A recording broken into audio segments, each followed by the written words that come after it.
Alright, here's the thing.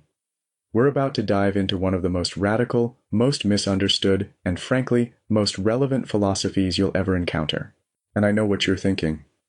Ancient Greek philosophy? How is that relevant to my life? But hold on. What if I told you there was a philosopher who looked at all the certainty, all the dogmatism, all the people claiming they had the truth figured out, and said, you know what? We don't know anything. And that's not a problem. That's actually the solution. That's Pyrrho. And before you think this is just some ancient guy being difficult for the sake of it, consider this. You live in a world drowning in competing narratives. Social media algorithms feeding you truth, news outlets contradicting each other, experts disagreeing, your own beliefs challenged daily. Sound familiar? Pyrrho dealt with the same thing 2,300 years ago. Different context, same human problem.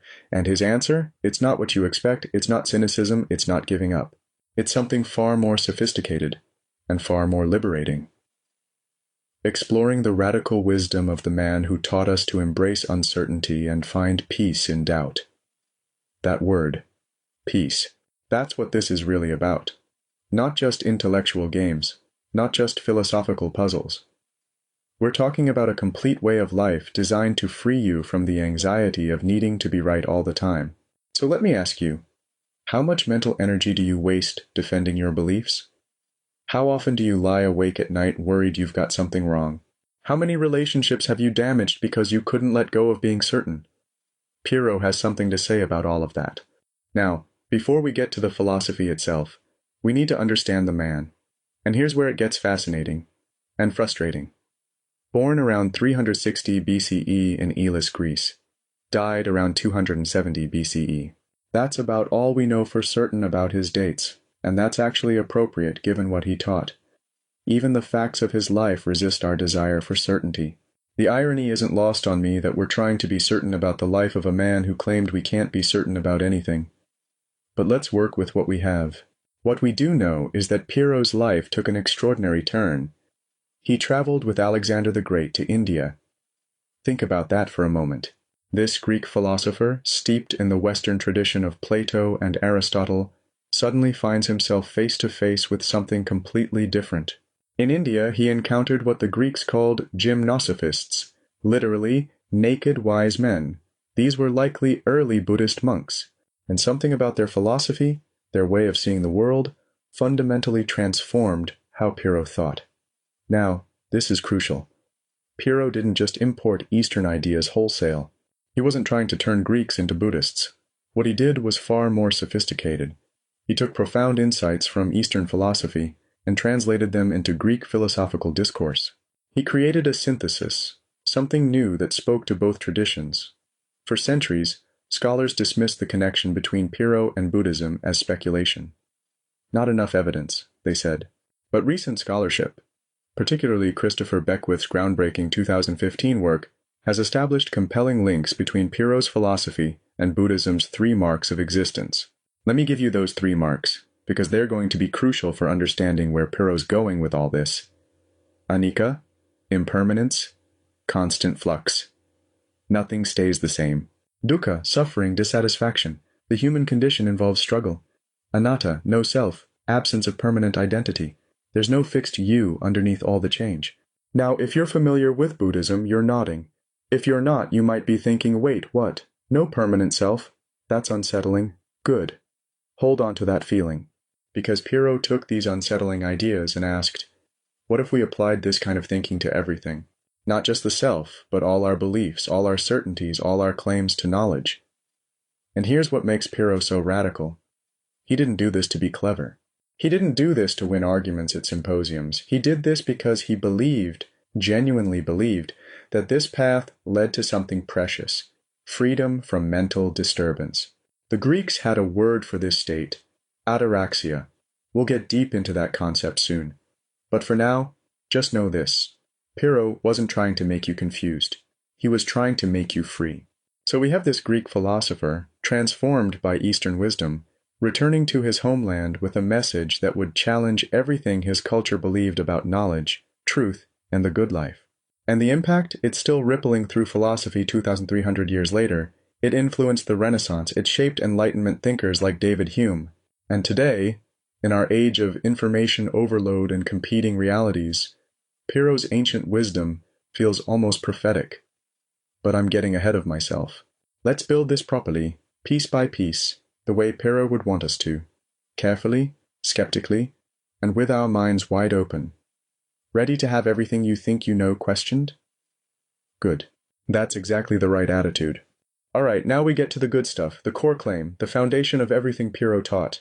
And I'm warning you right now, this is going to feel uncomfortable. It should. If it doesn't, you're not really hearing it. We are so constituted that we know nothing. This was recorded by a philosopher named Aristocles, and it's about as radical a philosophical assertion as you're ever going to encounter. Not we know very little, not knowledge is difficult, but we know nothing. Now before you raise your hand and say, "But Professor Leshley, I know I'm sitting here right now. I know 2 + 2, 4. I know my own name." Hold on. Let's unpack what Pyrrho actually means here. Neither truth nor falsehood. Look at the second point on your slide. Our sensations and opinions reveal neither objective truth nor definitive falsehood about reality. This is subtle. Pyrrho isn't saying your sensations are lying to you. He's not saying reality doesn't exist.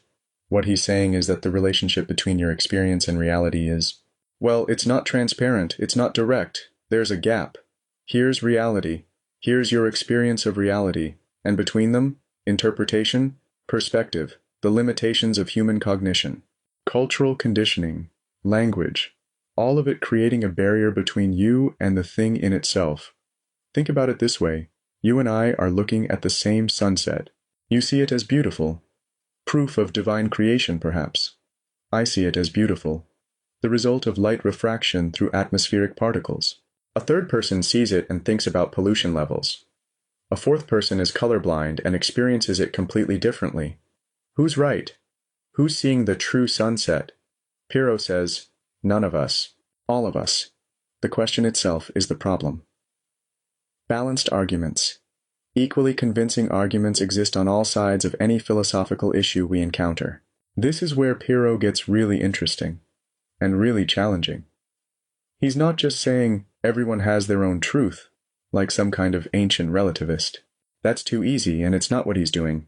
What he's saying is this: for any position you can take on any philosophical question, does God exist? Is there objective morality? What is justice? You can construct an equally compelling argument for the opposite position, and if you've ever been on the internet, you know this is true. For every argument, there's a counter-argument. For every expert, there's an equal and opposite expert. For every study, there's a study that contradicts it.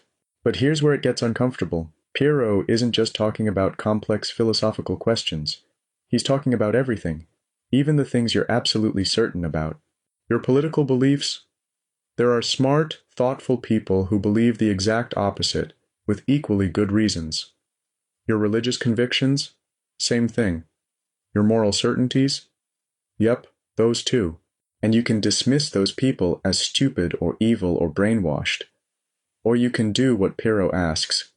Take seriously the possibility that you might not have access to absolute truth. Epoché. Suspension. So what do you do? If every argument has a counter-argument, if every position has an equally compelling opposition, if we're so constituted that we know nothing, what do you do?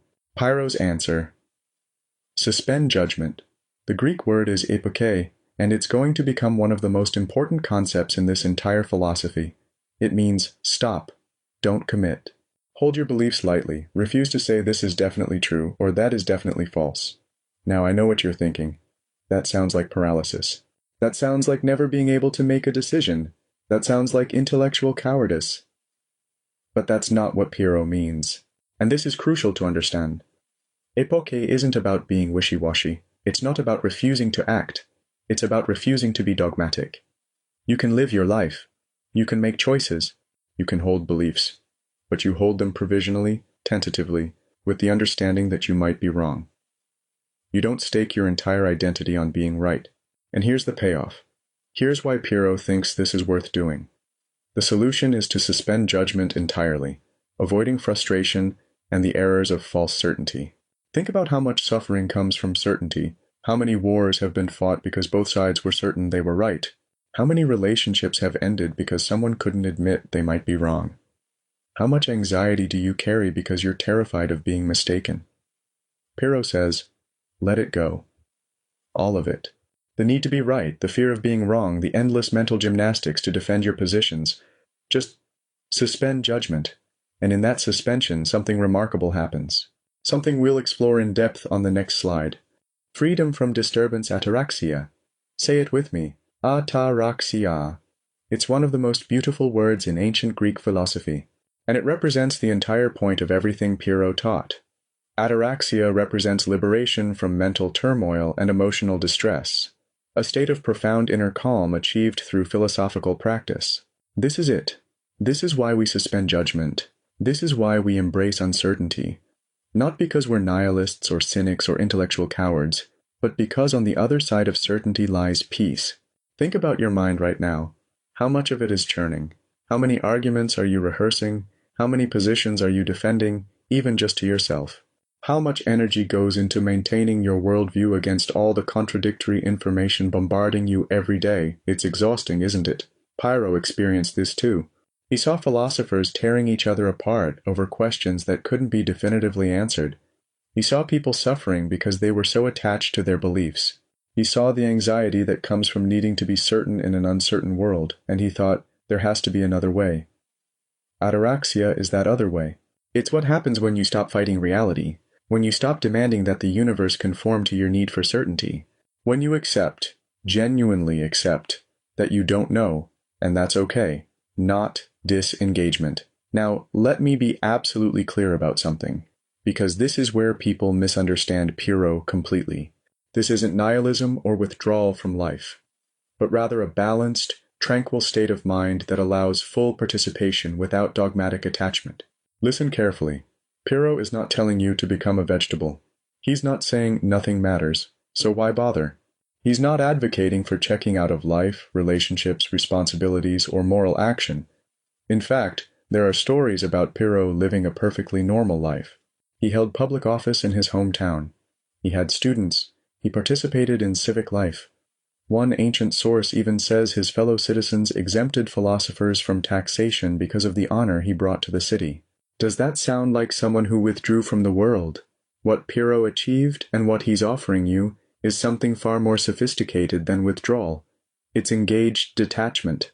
It's participating fully in life while not being enslaved by your need to be right about it.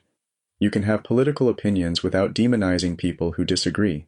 You can hold religious beliefs without condemning those who don't share them. You can make moral choices without claiming absolute certainty about universal ethical truths. You can live fully, richly, meaningfully, while acknowledging the fundamental uncertainty of human existence. And here's what's remarkable.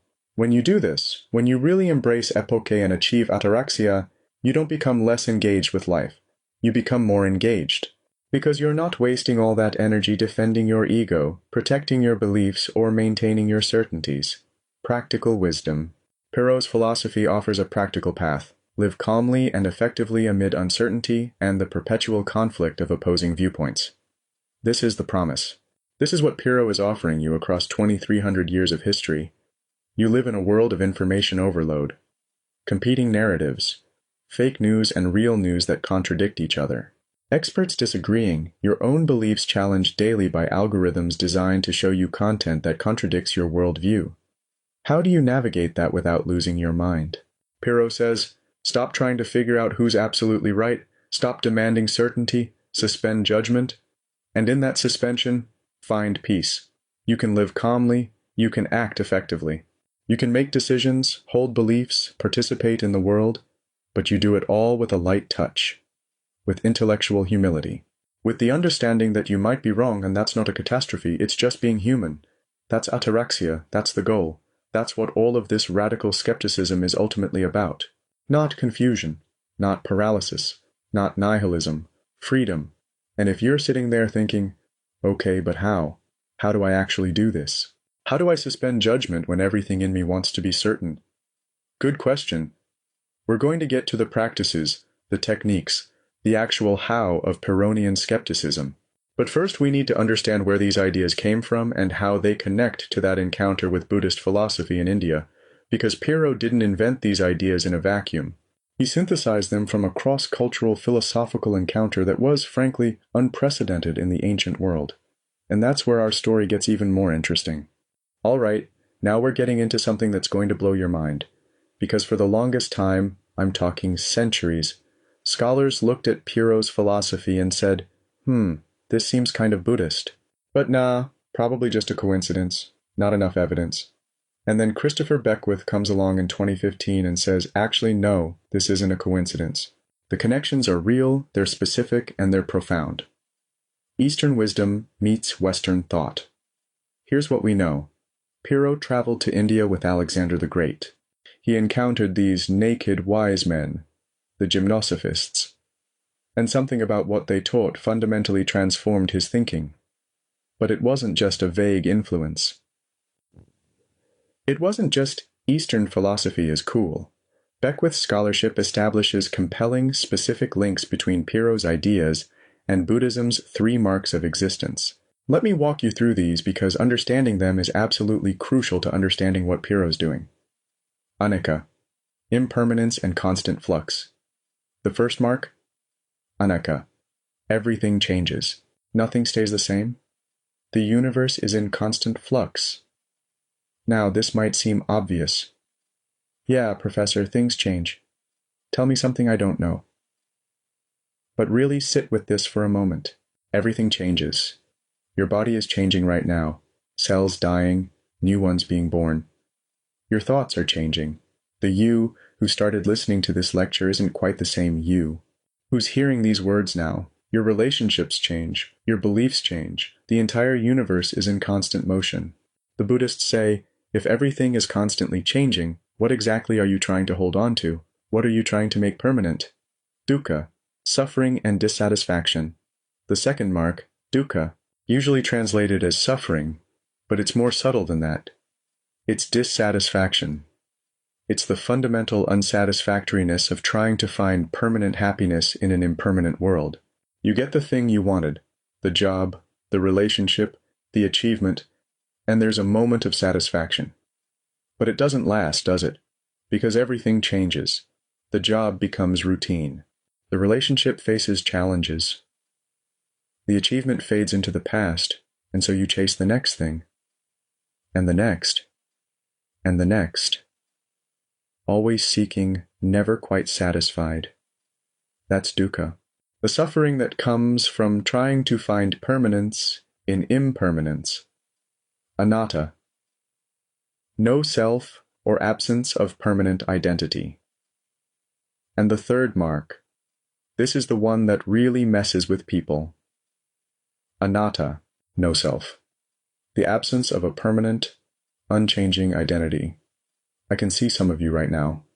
Wait, what? No self? But I'm right here. I'm me. I've been me my whole life. Have you, though? Are you the same person you were at 5 years old? At 15? 5 years ago? Yesterday? Your body has changed. Your thoughts have changed. Your beliefs have changed. Your memories have changed.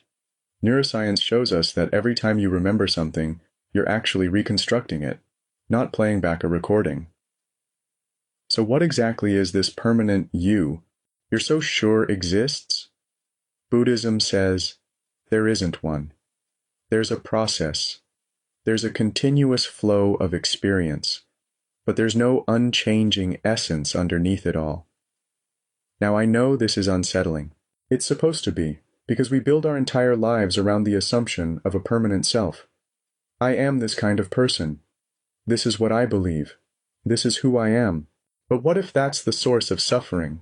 What if clinging to a fixed identity in a constantly changing universe is what's causing all the problems? Pyrrho brilliantly adapted these profound Eastern concepts. And here's where Pyrrho's genius comes in. He took these 3 marks, impermanence, suffering, no self, and he asked, what if we applied this same kind of thinking to knowledge itself? If everything is impermanent, including our thoughts and beliefs, why are we so attached to our certainties? If suffering comes from clinging to what can't be held, why are we clinging to our opinions as if they're permanent truths? If there's no permanent self, Why are we defending our beliefs as if our identity depends on them? Pyrrho created a unique synthesis. He wasn't trying to turn Greeks into Buddhists. He was translating these Eastern insights into Greek philosophical discourse, creating something new, a philosophy focused on suspending dogmatic belief. And here's what's remarkable. He did this 2,300 years ago, creating one of the first genuine cross-cultural philosophical syntheses in human history. Think about what that means. In an age before the internet, before global communication, before easy travel, Pyrrho encountered a completely different way of thinking about reality. And instead of dismissing it or trying to conquer it intellectually, he learned from it. He took the best of Eastern wisdom and the best of Greek philosophical rigor and created something that speaks to both traditions. That's not just philosophy, that's intellectual courage. Alright, so we've got the theory. We understand the goal, ataraxia, freedom from disturbance. We understand the influences, Buddhism's 3 marks of existence. Now the question is, how do you actually do this? How do you practice Pyrrhonian skepticism? Because here's the thing, and this is crucial.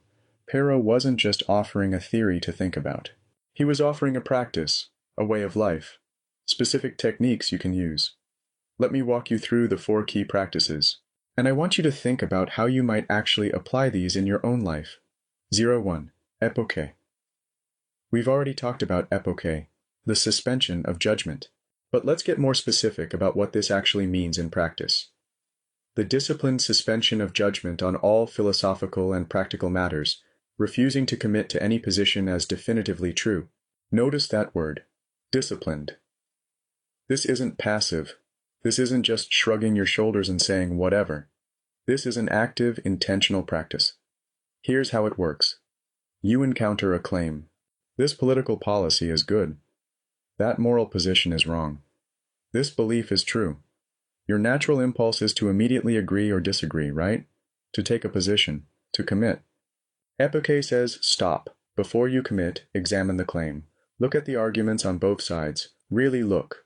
Not just to find ammunition for what you already believe, but genuinely trying to understand the opposing view. And then, and this is the hard part, don't commit. Hold the question open. Sit with the uncertainty. I know. Everything in you wants to have an opinion. We live in a culture that demands opinions. What do you think about this? Where do you stand on that? Are you with us or against us? Epoché says, I don't know. I'm still thinking about it. The arguments on both sides are compelling, and you practice this daily, with small things and big things, until suspension of judgment becomes your default mode rather than immediate certainty. So too, acatalepsy. The recognition that certain knowledge is ultimately unattainable, we cannot grasp truth with absolute confidence. Acatalepsy, from the Greek meaning inability to grasp, or incomprehensibility. This is the philosophical foundation under epoché. It's the why behind the suspension of judgment. We cannot grasp truth with absolute confidence. Not because we're stupid, not because we're not trying hard enough, but because of the fundamental nature of human cognition and our relationship to reality. Remember that gap I talked about earlier, between reality and our experience of reality? Acatalepsy is the recognition that we can't bridge that gap completely. We can't get outside our own perspective to see things as they really are. Now, this doesn't mean truth doesn't exist. It doesn't mean reality isn't real. It means our access to truth is always mediated, always filtered, always incomplete. And once you really understand this, once you really get acatalepsy, it changes everything. You stop saying, I know this is true, and start saying, this seems true to me, given my limited perspective and the information I have access to. Sounds like a small change, right? But it's revolutionary, because that small shift in language reflects a massive shift in attitude. 03. Aporia. Embracing puzzlement, perplexity, and doubt as natural, even desirable states rather than problems to overcome. Aporia, literally without passage, or at an impasse, being stuck, being confused, not knowing. We hate this, don't we? We hate being confused. We hate not knowing. We treat uncertainty like a disease that needs to be cured as quickly as possible. Someone asks us a question and we don't know the answer. Panic. Quick, make something up. Google it. Ask Siri. Anything but admit we don't know. But Pyrrho says, what if confusion is actually valuable? What if puzzlement is exactly where you should be? Because here's the thing. When you're certain, you stop thinking. When you know the answer, you stop investigating. Certainty is the end of inquiry. But aporia? Aporia keeps you open, keeps you curious, keeps you genuinely engaged with the question. The Socratic dialogues often end in aporia. Socrates asks a question. What is justice? What is virtue? And after pages of discussion, they end up more confused than when they started, and we read these dialogues and think, well, that was unsatisfying. They didn't answer the question. But that's the point. The aporia is the answer. The recognition that the question is more complex than we thought, that easy certainties don't hold up under scrutiny. That's the wisdom. Pyrrho takes this and says, live there, in the aporia, in the puzzlement. Don't rush to resolve it. Sit with it. Let it teach you. Erophora. Adiaphora. Regarding things as indifferent, neither inherently true nor false, good nor bad, freeing ourselves from dogmatic attachment. Adiaphora. Things that are indifferent, that make no difference. Now be careful here, Pyrrho is not saying nothing matters. He's not saying there's no difference between good and bad actions. That would be nihilism, and we've already established that's not what he's doing. What he's saying is that things don't have inherent objective value independent of our judgments about them. Is wealth good or bad? Well, it depends, doesn't it? Wealth can be used for good or evil. It can bring happiness or misery. It's not inherently one or the other. Is pleasure good? The Epicureans said yes, absolutely. But pleasure can lead to addiction, to harm, to suffering. So, is it inherently good? Adiaphora says, these things are indifferent. They're neither inherently good nor bad. What matters is how we relate to them, how we use them, what we do with them. And when you regard things as adiaphora, something remarkable happens. You stop being enslaved by them. You can enjoy wealth without being destroyed by its loss. You can pursue pleasure without being controlled by it. You can hold beliefs without your entire identity depending on them being true. These four practices, epoché, acatalepsy, aporia, adiaphora, they work together. They reinforce each other. They're not just abstract concepts, but actual techniques you can use. Suspend judgment. Recognize the limits of knowledge. Embrace uncertainty. Regard things as indifferent. Do this consistently. And you move toward ataraxia. Toward that freedom from disturbance that Pyrrho promises. Now, I'm not going to lie to you, this is hard. Everything in our culture pushes against it. We're rewarded for certainty, punished for doubt. We're told to have strong opinions, to take a stand, to commit. Pyrrho asks you to do the opposite, and that takes courage. Real intellectual courage. But the payoff? The peace that comes from letting go of the need to be right all the time? That's worth the effort. Trust me on this one. Or actually, don't trust me. Suspend judgment. Try it for yourself and see what happens. Now you might be wondering, did this philosophy just die with Pyrrho? Was it just a historical curiosity? Not even close. The legacy of Pyrrhonian skepticism stretches from ancient Greece all the way to your smartphone, and that's where we're headed next. All right, here's where we see just how powerful Pyrrho's ideas really were, because philosophies don't survive 2,300 years unless they're saying something profound about the human condition. And Pyrrhonism, it didn't just survive, it evolved, transformed, influenced some of the greatest minds in Western history, and here's the kicker, it's more relevant today than it's been in centuries. Let me walk you through this journey. 4 major moments where Pyrrhonism resurfaces and reshapes philosophical discourse. 1. Ancient systematization. So here's the thing about Pyrrho. He never wrote anything down, not a single word. Everything we know about his philosophy comes from his followers and later commentators. And the most important of these followers was a guy named Timon of Phlius. Timon was Pyrrho's student, and he took on the task of preserving his teacher's oral teachings. He wrote poetry, philosophical works, trying to capture what Pyrrho taught. But even Timon's works are mostly lost to us. We have fragments, quotations in other people's books, references, It's like trying to reconstruct a conversation by reading someone's notes about what they remember hearing. And there's something beautifully appropriate about this, isn't there? A philosophy that claims we can't grasp certain truth, and we can't even grasp the philosophy itself with certainty. The medium matches the message. But then, centuries later, we're talking around 200 CE, roughly 400 years after Pyrrho's death, a physician and philosopher named Sextus Empiricus comes along and does something remarkable. He systematizes Pyrrhonism. He writes it down in comprehensive, detailed texts. The outlines of Pyrrhonism, the Against the Mathematicians, these become the definitive sources for understanding Pyrrhonian skepticism. And here's what's fascinating. Sextus takes Pyrrho's lived philosophy, this way of being in the world, and turns it into rigorous philosophical arguments. He shows how Pyrrhonian skepticism stands up against every other philosophical school of the ancient world. The Stoics claimed to know the nature of virtue. Sextus dismantles it. The Epicureans claimed certain knowledge about atoms and pleasure. Sextus shows the contradictions. The Platonists claim access to eternal forms.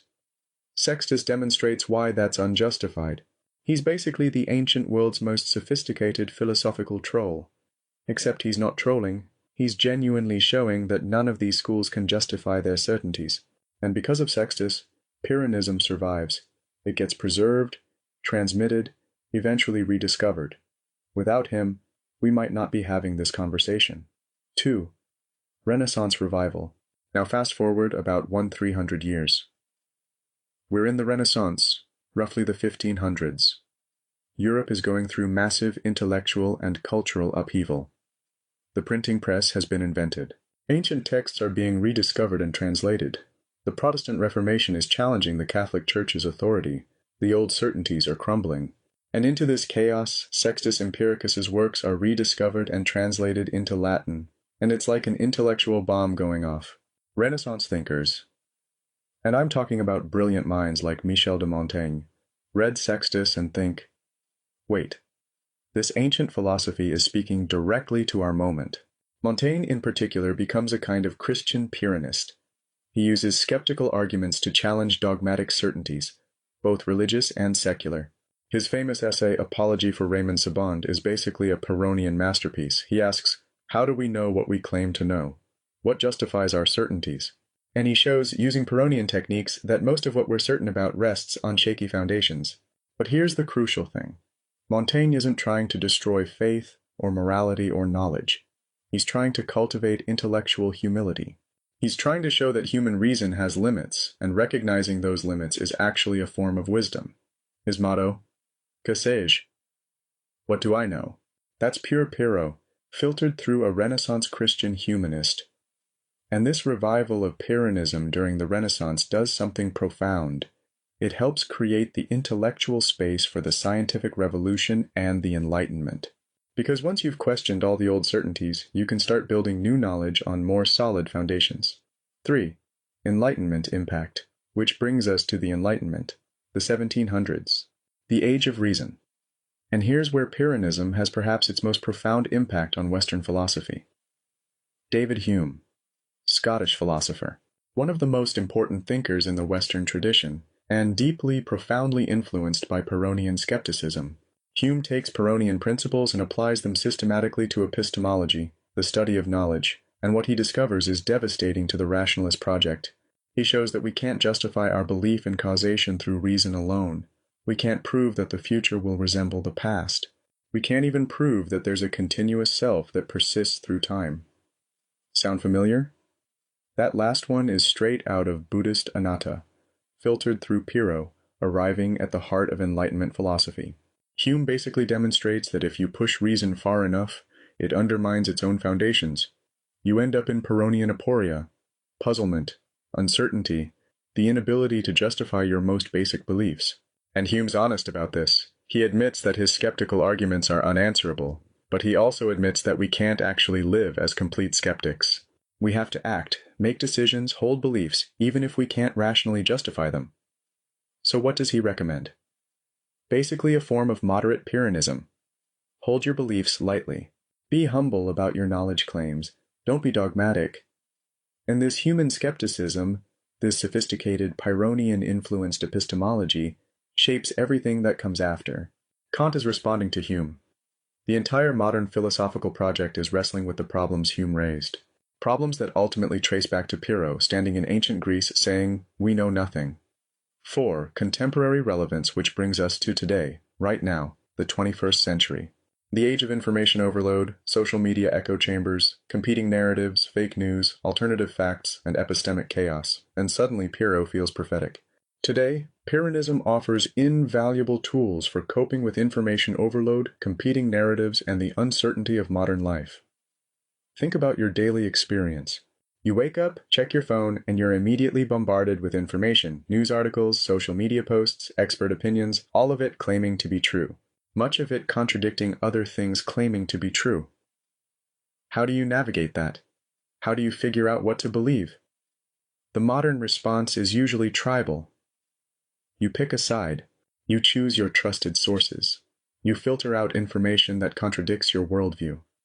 You create a bubble of certainty in an ocean of uncertainty. Pyrrho offers a different path. Suspend judgment. Recognize the limits of your knowledge. Embrace the uncertainty. Don't let your identity depend on being right about things you can't actually be certain about. Contemporary philosophers and psychologists are rediscovering Pyrrhonian techniques. Cognitive behavioral therapy uses forms of cognitive distancing that echo epoché. Mindfulness practices cultivate the kind of non-judgmental awareness that Pyrrho advocated. Even in epistemology, there's renewed interest in skeptical positions. Because here's the thing. The problems Pyrrho identified, dogmatism, the suffering that comes from attachment to beliefs, the anxiety of needing certainty in an uncertain world, these problems haven't gone away. If anything, they've intensified. We need Pyrrho now more than ever, not as a historical curiosity, but as a practical guide for navigating the 21st century. All right, now I know what some of you are thinking. Professor Leshley, this Pyrrhonism thing sounds kind of like Stoicism, or maybe Buddhism, or isn't it just Socratic questioning? Great question. And the answer is no. Pyrrhonism is doing something fundamentally different from all of these. And understanding those differences is crucial to really grasping what makes Pyrrho's philosophy unique. Let's go through these one by one. The Stoics were contemporaries of the Pyrrhonists. They were responding to the same cultural moment, the same philosophical questions, but they went in completely opposite directions. Unlike Stoics, who claimed certain knowledge of natural law and virtue, Pyrrho rejected all dogmatic claims about reality's nature. The Stoics said, "There is a rational order to the universe, the logos. We can know this order through reason. Virtue consists in living in accordance with nature, and we can be certain about what virtue requires." Marcus Aurelius, the Stoic emperor, writes in his Meditations, "You have power over your mind, not outside events. Realize this, and you will find strength." That's beautiful, right? Inspiring, empowering, but it rests on a claim to knowledge. It assumes you can know what's in your control and what isn't. It assumes you can know what virtue requires. It assumes there's a natural law you can align yourself with. Pyrrho says, how do you know any of that? What justifies those certainties? The Stoics achieved tranquility through certainty, through knowing the nature of things and accepting them. Pyrrho achieves tranquility through uncertainty, through suspending judgment about the nature of things. Same goal, ataraxia, freedom from disturbance. Completely opposite paths. The Stoic says, I know what's right, and I'll do it regardless of consequences. The Pyrrhonist says, I don't know what's ultimately right, so I'll act according to appearances and customs without claiming certainty. It's like two people trying to cross a river. The Stoic builds a bridge of certainty and marches across confidently. The Pyrrhonist wades through carefully, feeling for each step, never quite sure of the footing but making it across anyway. Whilst Epicureans sought pleasure through atomistic physics and certainty, Pyrrho found peace by abandoning the quest for truth altogether. The Epicureans were materialists. They believed the universe was made of atoms moving through void. They believed we could have certain knowledge of this through sense perception. And they believed that understanding the true nature of reality would free us from fear, especially fear of death and the gods. Epicurus famously said, "Death is nothing to us." When we exist, death is not yet present, and when death is present, then we do not exist. That's supposed to be comforting. And it is, if you accept the materialist metaphysics it rests on. But Pyrrho asks, how do you know atoms exist? How do you know sense perception gives you accurate information about reality? How do you know death is really the end of consciousness? You don't. You can't. These are dogmatic claims, beliefs held with certainty despite the lack of justification. The Epicurean seeks pleasure and avoids pain based on a confident understanding of physics and human nature. The Pyrrhonist suspends judgment about physics and human nature and finds peace in the suspension itself. The Epicurean says, I know what will make me happy, moderate pleasures, friendship, philosophical understanding. The Pyrrhonist says, I don't know what will ultimately make me happy, but I'll follow appearances and see what happens. Now this is interesting because superficially, Pyrrhonism looks a lot like Socratic questioning. Both involve examining beliefs, finding contradictions, arriving at aporia. But there's a crucial difference. Where Socrates questioned to discover truth, Pyrrho embraced knowing nothing as liberation itself, doubt as destination, not journey. Socrates uses questioning as a method. The goal is to clear away false beliefs so that true knowledge can emerge. The aporia, the puzzlement, is temporary. It's a stage in the journey toward wisdom. Socrates famously said, I know that I know nothing. But he meant this as the beginning of wisdom, not the end. The recognition of ignorance is what motivates the search for truth. Pyrrho says, no. The recognition of ignorance is the wisdom. The aporia isn't a stage, it's the destination. You don't suspend judgment temporarily until you figure out the truth. You suspend judgment permanently because certain truth is unattainable.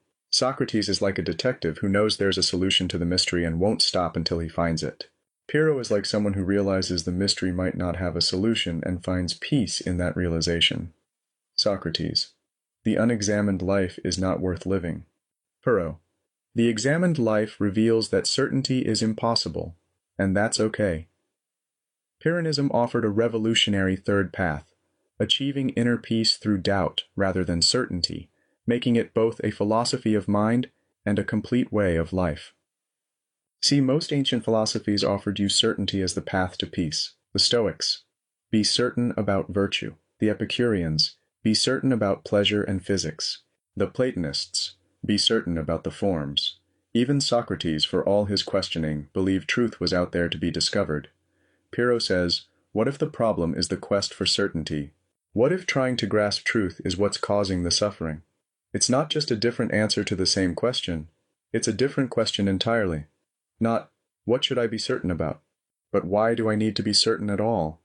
Not how do I find truth, but what if I can't? And what if that's liberating? This is why Pyrrhonism is both a philosophy of mind and a complete way of life. It's not just about what you think, it's about how you think. It's not just about beliefs, it's about your relationship to belief itself. The Stoic changes his beliefs to achieve peace. The Epicurean changes his understanding to achieve peace. The Pyrrhonist changes his relationship to certainty itself to achieve peace. And that's revolutionary. That's why this philosophy survives 2,300 years. That's why it keeps resurfacing whenever human beings face epistemic crisis, whenever we're overwhelmed by competing claims to truth. Because Pyrrho isn't offering you new certainties to replace the old ones. He's offering you freedom from the need for certainty altogether. And in a world drowning in information, competing narratives, and dogmatic claims, that might be exactly what we need. So now the question becomes, okay, this is all fascinating history and philosophy, but what does it mean for you? How does this ancient wisdom apply to your actual life in the 21st century? That's where we're headed next. We've covered the history, we've covered the philosophy, we've traced the legacy from ancient Greece to the present day, and now comes the crucial question. The question you should always ask when studying philosophy. So what? Why does this matter? Why should you care about some ancient Greek guy who claimed we know nothing? What does Pyrrho have to do with your life right now, today, in the 21st century? Everything. He has everything to do with your life. And I'm going to show you exactly why. 3 reasons. 3 ways Pyrrhonian skepticism speaks directly to the challenges you face every single day. Intellectual humility. In an era of competing truths and polarized discourse, Pyrrho encourages us to hold our beliefs lightly and remain open to alternative perspectives. Let me ask you something. When was the last time you changed your mind about something important? Not just updated your information, but genuinely changed your position on a significant issue? For most people, the answer is rarely, maybe never, because we've built our identities around our beliefs. To change our minds feels like betraying ourselves. You're a liberal or a conservative. You're religious or atheist. You're pro this or anti that. And those positions become who you are. Your tribe, your team, your identity. And then what happens? You encounter someone who disagrees. Someone smart, thoughtful, well-intentioned, but they believe the opposite of what you believe. Your options are 1. They're stupid. 2. They're evil. 3. They're brainwashed. Because if they're none of those things, if they're just as smart and moral and thoughtful as you are, and they still disagree, then maybe you're not as certain as you thought. Pyrrho offers you a way out of this trap. Intellectual humility. The recognition that you might be wrong. That your perspective is limited. That equally intelligent moral people can look at the same evidence and reach different conclusions. And here's what's remarkable. When you embrace this, when you really hold your beliefs lightly, something unexpected happens. You become more persuasive, not less. Because people can tell when you're genuinely open to being wrong. They can sense intellectual humility, and they're much more likely to listen to someone who might listen to them. Think about the most productive conversations you've ever had about contentious topics. I bet they weren't the ones where both people were absolutely certain they were right. They were the ones where both people said, I hadn't thought about it that way. Tell me more. That's Pyrrhonian intellectual humility in action. Now, I'm not saying you can't have convictions. I'm not saying you can't act on your beliefs, but you hold them provisionally. You remain open to evidence that might change your mind. You don't stake your entire identity on being right. And in an era of competing truths and polarized discourse, where everyone's screaming their certainties at each other and nobody's listening, that kind of intellectual humility is revolutionary. It's also desperately needed. Mental tranquility. By accepting the inherent limits of human knowledge, we free ourselves from the anxiety of needing absolute certainty in an uncertain world. Let me tell you what I see in my students. Anxiety, constant grinding anxiety, about their grades, about their future, about whether they're making the right choices, about whether they believe the right things, the anxiety of uncertainty. And here's what's tragic. They think the solution is more certainty, more information, more research, more expert opinions. If they could just know for sure, then they'd feel better. But it doesn't work that way, does it? Because the more information you gather, the more contradictions you find. The more experts you consult, the more disagreement you discover. The harder you try to achieve certainty, the more elusive it becomes. Pyrrho says, stop. You're chasing something you can't catch. Certain knowledge is unattainable, not because you're not smart enough or haven't tried hard enough, but because of the fundamental nature of human cognition and our relationship to reality. And once you really accept that, once you genuinely let go of the need for absolute certainty, something remarkable happens. The anxiety dissolves. Because the anxiety wasn't coming from uncertainty itself. It was coming from your resistance to uncertainty. From your belief that you should be certain, that you need to be certain, that something's wrong with you if you're not certain. Pyrrho says, no. Uncertainty is the natural human condition. Embrace it, live in it, make decisions anyway, act anyway, but without the crushing weight of needing to be absolutely right. It's like, imagine you're carrying a heavy backpack full of rocks labeled things I must be certain about, and you've been carrying it so long you forgot it was there. You just accept that life is heavy and exhausting. Pyrrho walks up and says, you know you can put that down, right? And you say, but then how will I know where to go? And he says, the same way you do now, by looking around, making your best guess, and adjusting as you go. The rocks aren't helping. They're just making you tired. That's mental tranquility. Not the absence of challenges or decisions or uncertainty, but the absence of anxiety about uncertainty. You can live fully, make choices, hold beliefs, pursue goals, all without the crushing burden of needing absolute certainty. And in our anxious age, where uncertainty is the only certainty, that's not just philosophy. That's mental health. Critical thinking. Pyrrhonism inspires rigorous critical thinking without descending into cynicism, despair, or the paralysis of radical relativism. Now here's where people often misunderstand Pyrrhonism. They think, if we can't be certain about anything, then nothing matters. All beliefs are equally valid. Truth is just like your opinion, man. That's not Pyrrhonism, that's lazy relativism. And Pyrrho would have no patience for it. Pyrrhonian skepticism is rigorous. It demands that you examine arguments carefully, that you look at evidence, that you consider counter-arguments, that you think deeply about the foundations of your beliefs. It's not anything goes, it's show me your reasoning. The difference is this. The relativist says, all beliefs are equally valid, so I don't have to think critically about any of them. The Pyrrhonist says, I'm going to think critically about all of them, and what I'll discover is that none of them can be justified with absolute certainty, but some are more reasonable than others given the available evidence. See the difference? The relativist gives up on critical thinking. The Pyrrhonist doubles down on it. You examine arguments from all sides. You look for contradictions. You test claims against evidence. You consider alternative explanations. You do all the work of rigorous critical thinking. And then, and this is the Pyrrhonian move, you suspend final judgment. You say, based on the evidence I have access to, this position seems more reasonable than that one, but I could be wrong. I'm open to new evidence. It's critical thinking with humility. Rigor without dogmatism. Careful reasoning without claiming absolute certainty. And here's why this matters in the 21st century. We're drowning in information, misinformation, disinformation, conspiracy theories, propaganda, sophisticated arguments for terrible positions, terrible arguments for good positions. How do you navigate that? Not by giving up and saying everything's relative, not by picking a tribe and believing whatever they tell you, not by becoming cynical and despairing that truth is impossible. You navigate it with Pyrrhonian critical thinking. You examine claims carefully. You look at evidence. You consider counter-arguments. You remain intellectually humble. You hold your conclusions provisionally. You think rigorously without claiming certainty. You act decisively without being dogmatic. You engage seriously with ideas without staking your identity on being right. A timeless philosophical guide. A timeless philosophical guide for navigating complexity, ambiguity, and the bewildering information landscape of the 21st century. That's what Pyrrho offers. Not answers, not certainties. Not a new dogma to replace the old ones, but a way of being in the world, a set of practices, a philosophical toolkit for navigating uncertainty without losing your mind. Intellectual humility to engage across differences. Mental tranquility to live without anxiety. Critical thinking to navigate information chaos. These aren't just nice ideas. They're survival skills for the modern world. We know nothing, and in that perhaps lies true wisdom.